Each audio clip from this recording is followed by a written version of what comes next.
काम की सख्त जरूरत थी, इसलिए वह उस कोठी पर पहुंच गई जिसका पता विज्ञापन में दिया गया था।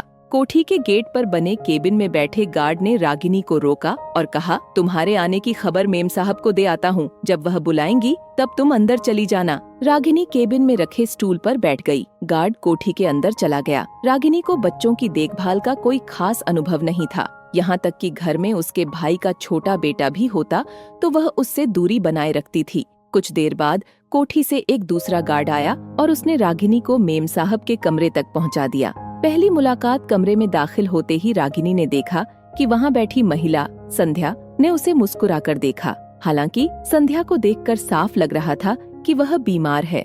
उसका दुबला पतला शरीर, चेहरे की पीली रंगत, अंदर धंसी आंखें और पास की टेबल पर रखी दवाएं उसकी हालत बयां कर रही थीं।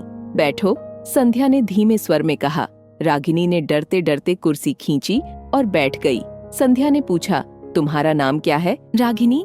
तुम्हें बच्चों की देखभाल का अनुभव है? रागिनी ने ईमानदारी से कहा। नहीं मेम साहब, लेकिन मैं पूरी कोशिश करूंगी। संध्या ने थोड़ी देर चुप रहकर रागिनी को देखा और फिर कहा, मुझे ज्यादा विकल्प नहीं है। मेरी तबीयत बहुत खराब है और मेरी बेटी आर्या की देखभाल के लिए मुझे किसी पर भरोसा करना होगा। रागिनी ने नौकरी शुरू कर दी। पहले कुछ दिन मुश्किल भरे थे। आर्या बहुत चंचल और जिद्दी थी, लेकिन धीरे धीरे रागिनी ने उसे संभालना सीख लिया। संध्या की तबीयत दिन ब दिन बिगड़ती जा रही थी। एक दिन उसने रागिनी को अपने पास बुलाया और कहा, रागिनी, अगर कभी मुझे कुछ हो जाए तो मेरी बेटी का ख्याल रखना। उसे मेरी तरह अकेला मत छोड़ना। रागिनी ने वादा किया कि वह ऐसा ही करेगी। एक दिन की घटना। एक सुबह जब रागिनी ने आर्या को नाश्ता कराया और खेलने के लिए ले जा रही थी, तभी उसने देखा कि संध्या कमरे में अचेत पड़ी है। उसने तुरंत डॉक्टर को बुलाया, लेकिन डॉक्टर ने बताया कि संध्या का निधन हो गया है। आर्या को यह समझाने में रागिनी को बहुत समय लगा कि उसकी माँ अब नहीं रही। नई जिम्मेदारी। संध्या के परिवार का कोई सदस्य नहीं था। रागिनी ने तय किया कि वह आर्या की देखभाल करेगी।